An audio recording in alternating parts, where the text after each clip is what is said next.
Assalamualaikum warahmatullahi wabarakatuh. Ya, pada kesempatan kali ini saya akan menjelaskan mengenai rekayasa genetika. Nah, yang akan kita bahas dalam pertemuan kali ini adalah definisi rekayasa genetika beserta contohnya. Kemudian teknik rekayasa genetika secara umum itu seperti apa, kemudian ada faktor, dan satu lagi adalah enzim dalam rekayasa genetika. Nah, untuk rekayasa genetika sendiri dari segi definisi itu adalah proses pembentukan rekombinan baru dari material genetik dengan cara penyisipan suatu molekul asam nukleat asing yang dihasilkan di luar sel ke dalam suatu vektor, sehingga memungkinkan penggabungan dan kelanjutan berkembang atau diperbanyak di dalam sel inang yang baru. Jadi, yang namanya rekayasa genetik sih intinya adalah bikin rekombinan baru. Jadi bikin DNA dengan susunannya yang baru karena ada penyisipan molekul asam nukleat asing dari luar. Jadi misal kalau mau buat insulin. Nah, kalau mau buat insulinnya itu harus ada teknik rekayasa genetika dulu. Jadi nanti ada plasmid. Plasmid itu adalah DNA sirkuler. Plasmid itu disisipkan DNA asing. DNA asingnya itu adalah DNA penyandi insulin yang dihasilkan oleh manusia. Jadi ada penyisipan gen di dalam plasmid sehingga mendapatkan DNA rekombinan baru. Nah, si DNA rekombinan tadi yang sudah disisipkan gen penghasil insulin itu nanti akan ditransformasikan atau dimasukkan ke dalam mikroba. Contohnya itu E. coli. Jadi nanti si E. coli ini dia akan bisa menghasilkan insulin manusia. Nah, selain itu, di dalam rekayasa genetika kita akan mengenal istilah yang namanya klon. Nah, klon itu adalah organisme identik yang terbentuk secara genetik dan membawa seluruh potongan DNA yang telah disisipkan dan memperbanyak molekul yang baru. Jadi di sini klon itu nanti ada istilah cloning gen gitu ya. Cloning gen itu adalah dia memang mengklon gitu ya, menyisipkan gen gitu kan, menyisipkan gen. Nah, biasa nanti ada organisme baru atau ada DNA rekombinan baru yang terbentuk. Ini kalau makhluk hidup itu ada ini domba doli, itu hasil dari rekayasa genetika, jadi hasil dari cloning gen. Nah, untuk klon seperti itu nanti akan kita pelajari di slide selanjutnya. Jadi kalau ini adalah mekanisme cloning dari domba doli gitu ya. Ini sudah lama sekali, tahun 96. Jadi ada cloning dari ini domba yang putih namanya domba Vindorset. Di Vindorset ini dia mendonorkan sel kelenjar mamaenya gitu ya, sel mamae ya, kelenjar susunya didonorkan gitu ya. Kemudian abis itu si selnya itu nanti akan diambil ininya, nukleusnya itu nanti akan diambil gitu. Nah, kemudian kalau yang ini si blackface, domba yang blackface ini dua-duanya sama-sama perempuan ya. Nah, ini domba blackface itu yang si muka hitam itu diambil sel telurnya, tapi si sel telurnya itu diambil, dihilangkan nukleusnya, baru nanti akan ada kombinasi atau akan diklon gitu ya. Maksudnya digabungkan antara si sitoplasma dari si blackface dengan si nukleus dari si Vindorset. Nah, habis itu nanti akan ada sel fusi gitu ya dengan listrik. Kemudian nanti akan ada proses fertilisasi dan ada pembelahan sel sehingga jadi embrio. embrionya ini ditanam di si blackface ini. Nah, hasilnya anaknya ternyata domba Dolly ini ya seperti si induknya yang bermuka putih atau berpenampilan atau fenotip yang putih ini. Nah, kenapa kok bisa seperti ini, menghasilkan anak tapi dua-duanya induknya itu adalah dari betina? Bisa seperti itu karena ini adalah proses cloning gitu ya. Jadi ada penyisipan DNA gitu sehingga menghasilkan individu baru. Tapi untuk proses klon menghasilkan individu baru ini memang masih terus diperdebatkan karena ini menyalahi tentang proses penciptaan suatu individu. Nah, untuk rekayasa genetika ini nanti kita mengenal yang namanya material genetik. Sebenarnya pasti sudah pada tahu yang namanya material genetik ini. Intinya sih dia membawa informasi genetik yang pasti akan diturunkan dari tetuanya ke turunan-turunannya. Material genetik itu ada DNA gitu ya yang diturunkan, deoksiribose nucleic acid itu yang akan diturunkan dari orang tua ke anak-anaknya. Kalau RNA atau ribonucleic acid itu biasanya akan muncul pada saat sintesis protein. Nah, tapi di dalam tubuh kalian pasti ada DNA dan RNA. Nah, rekayasa genetik juga berkaitan ada istilah vektor cloning. Nah, vektor cloning nanti kalian akan berkenalan gitu ya, akan tahu ada yang namanya plasmid. Plasmid ini adalah DNA tapi bentuknya sirkular atau bulat dan dia adalah wahana pembawa gen target untuk mengintroduksi gen ke inang tertentu. Jadi si plasmid ini sebenarnya ada sisi restriksi atau sisi yang bisa diputus-putus gitu ya, dipotong gitu, dan ini bisa disisipkan oleh gen asing. Nah, kemudian di rekayasa genetik itu kalian juga nanti akan mengenal istilah gen gitu ya. Gen itu ya gen tuh ini, jadi gen itu adalah sequence DNA yang menyandikan protein.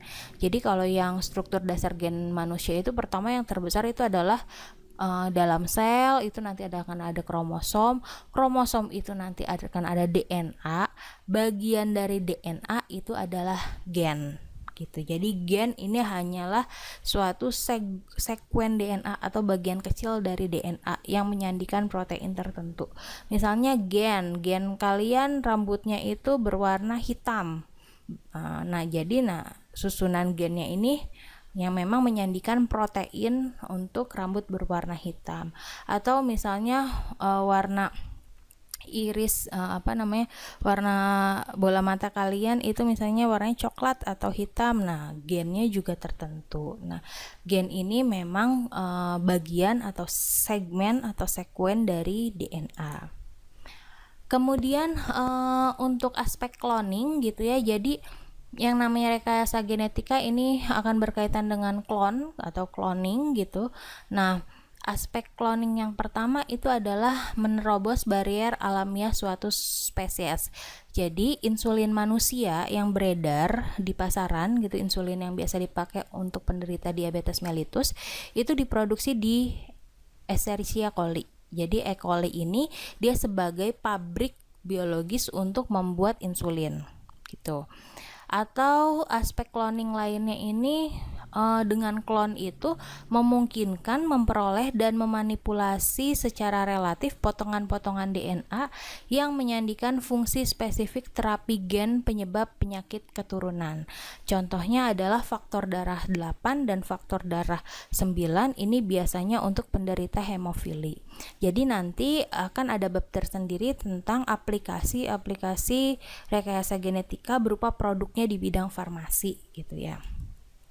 Oke, terus aspek cloning yang lain itu adalah dengan cloning bisa merekayasa genetika sehingga kita tidak hanya mengisolasi dan men-screening tapi juga dapat mengkonstruksi organisme, dalam hal ini galur-galur yang produktif.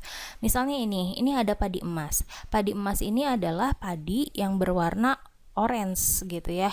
orange. Nah, ternyata si padi ini dia mengandung vitamin A yang tinggi. Jadi selain mendapatkan karbohidrat, orang yang mengkonsumsi ini dia mendapatkan vitamin A. Atau ini hewan yang bisa bioluminescence gitu ya, berpendar dalam keadaan gelap gitu. Nah, ini mengkonstruksi organisme ya, sehingga dalam kegelapan dia bisa terang lah, istilah bisa berpendar gitu. Oke. Selanjutnya dasar penerapan cloning gen. Yang pertama ini adalah isolasi dan studi gen tertentu. Jadi yang pertama, kalau misalnya mau cloning gen, kita harus mempelajari dulu gen-gen yang memang memiliki fungsi dan memiliki mekanisme tertentu. Misalnya kita pengen memproduksi tadi insulin. Nah, berarti kita harus isolasi dulu dan studi dulu gen-gen yang memang bisa menyandi protein penyandi hormon insulin gitu. Jadi nanti harus ada isolasinya dulu gitu, pemetaan gennya dulu. Kemudian untuk caranya itu nanti harus dipelajari bagaimana meningkatkan produksi oleh suatu gen yang spesifik. Biasanya nanti di sini akan ada proses rekombinan ya, pembentukan rekombinan, kemudian nanti akan ada proses transformasi, dan nanti dari hasil transformasi itu nanti dipilih mana mikroba yang benar-benar mendapatkan atau terinsert gen yang kita inginkan. Nah, nanti baru kita akan produksi. Nah, teknik dasar yang berkaitan dengan cloning gen ini akan saya jelaskan secara sekilas, karena nanti yang lebih rinci itu nanti ada di pertemuan minggu depan. Nah, yang pertama itu adalah yang harus diketahui dari teknik dasar cloning gen ini adalah isolasi DNA. Jadi DNA harus diisolasi, entah itu DNA sirkuler atau plasmid atau DNA yang target ya, DNA yang akan diklon. Kemudian teknik dasar yang kedua yang harus kita pahami atau yang harus kita tahu itu adalah metode memotong dan menyambung molekul asam nukleat. Jadi asam nukleat ini nanti akan dipotong, plasmid vektornya ini akan dipotong, kemudian nanti akan disisipkan dengan DNA fragmen yang akan kita klon. Kemudian nanti akan ada metode transformasi. Transformasi itu ngapain sih? Si rekombinan plasmid ini disisipkan ke dalam sel. Nah, biasanya sel host atau inang, ini bisa pakai E. coli gitu ya. Nah, dan terakhir adalah seleksi hasil transformasi. Jadi nanti dipilih mana nih sel atau sel host inang gitu ya, yang benar-benar tersisip dari plasmid rekombinan ini gitu. Nah, hampir semua pengembangan pertama teknik rekayasa genetika digunakan E. coli sebagai organisme inang. Kita biasanya pakai E. coli karena pertama dia berkembang biaknya cepat atau reproduksinya cepat. Kemudian paling banyak dipelajari karena juga informasi material genetiknya itu sudah lengkap gitu ya. Sudah ada peta genomnya itu sudah lengkap.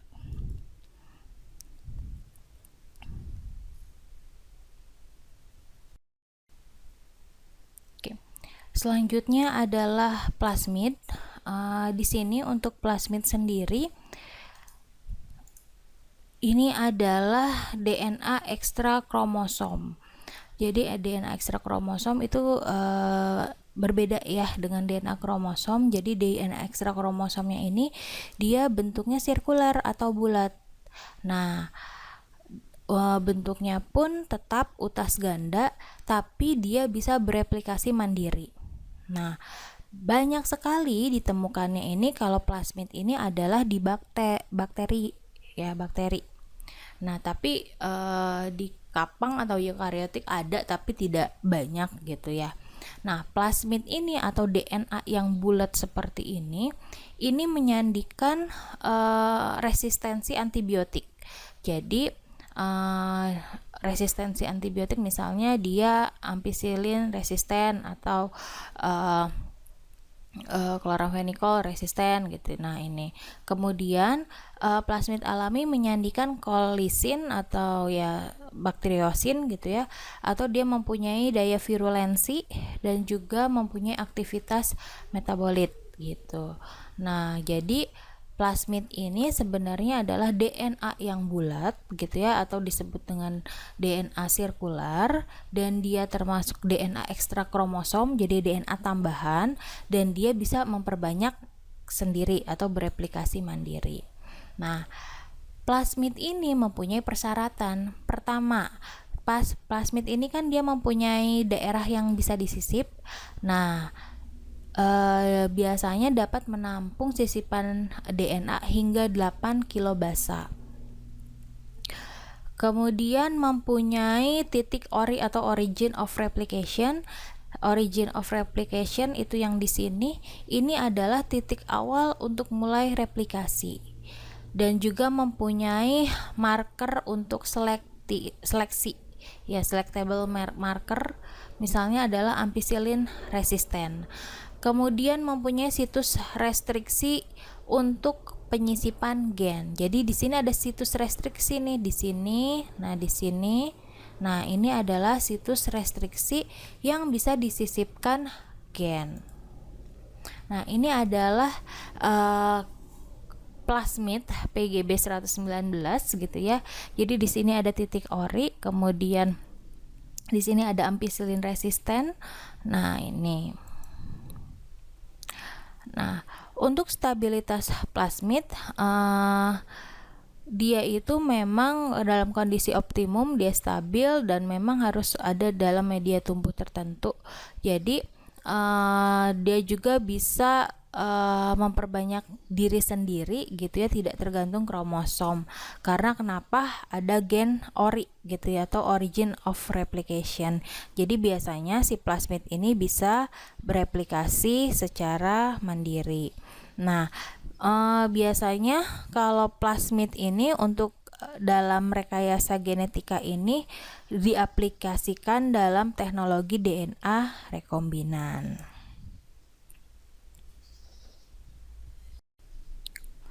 Oke, selanjutnya adalah enzim-enzim untuk rekayasa genetika. Nah, ini ada beberapa enzim yang biasa dipakai untuk proses ini. Nah, ada 5 enzim. Biasanya ada nuklease, kemudian ada ligase, ada polimerase, ada enzim pemodifikasi, ada topoisomerase. Nah, kita akan bahas satu persatu. Yang pertama adalah nuklease. Nuklease ini ibaratnya adalah gunting gitu ya, karena dia fungsinya itu adalah untuk memotong, memendekkan, atau menghancurkan molekul asam nukleat. Jadi ini misalnya ada DNA nih, nah biasanya kalau untuk dipotong gitu ya, ikatannya itu dengan enzim nuklease atau restriksi gitu ya.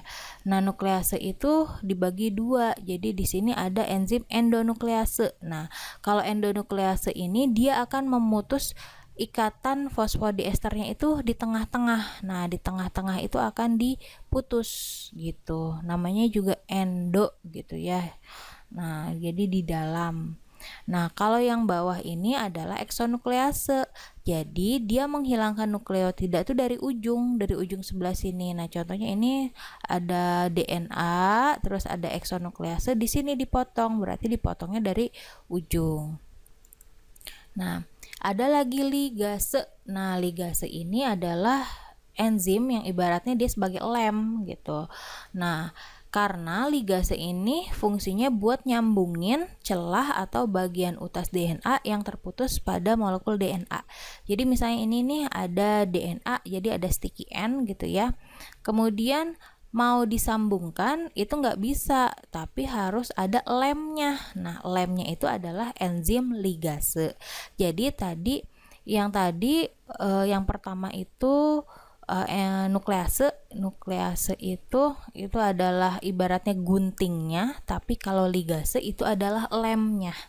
Nah, tapi dua-duanya bekerja pada utas DNA. Kemudian ada lagi polimerase. polimerase ini adalah membentuk utas DNA baru yang bersifat komplementer terhadap utas DNA template atau RNA template. Jadi intinya sih polimerase ini adalah bikin utas DNA yang baru gitu, atau pemanjangan DNA, susunan DNA. Kemudian ada lagi enzim pemodifikasi. Enzim pemodifikasi ini ada 3, ada alkalin fosfatase, ada polinukleotida kinase, dan satu lagi ada terminal deoksinukleotidil transferase. Alkalin fosfatase itu fungsinya untuk menghilangkan gugus fosfat pada ujung DNA. Kemudian ada lagi polinukleotida kinase, ini fungsinya adalah untuk menambahkan gugus fosfat pada ujung DNA, dan terminal deoksinukleotidil transferase ini menambahkan deoksinukleotida pada ujung DNA. Jadi intinya enzim pemodifikasi ini adalah dia akan memodifikasi pada ujung-ujung DNA atau akan menambahkan gugus tertentu pada DNA. Kemudian topoisomerase. Nah, topoisomerase ini adalah dia fungsinya membentuk atau menghilangkan struktur supercoil pada DNA. Jadi ini ada struktur supercoil ini seperti karet yang memilin gitu ya. Nah, supaya bentuknya relax circle seperti ini, itu memang harus ada bantuan dari enzim. Nah, jadi yang tadinya bentuknya ini nih supercoil seperti ini, nah, menjadi bulat seperti ini, harus ada enzim namanya topoisomerase. Oke, sekian pemaparan saya hari ini. Terima kasih atas perhatiannya. Assalamualaikum warahmatullahi wabarakatuh.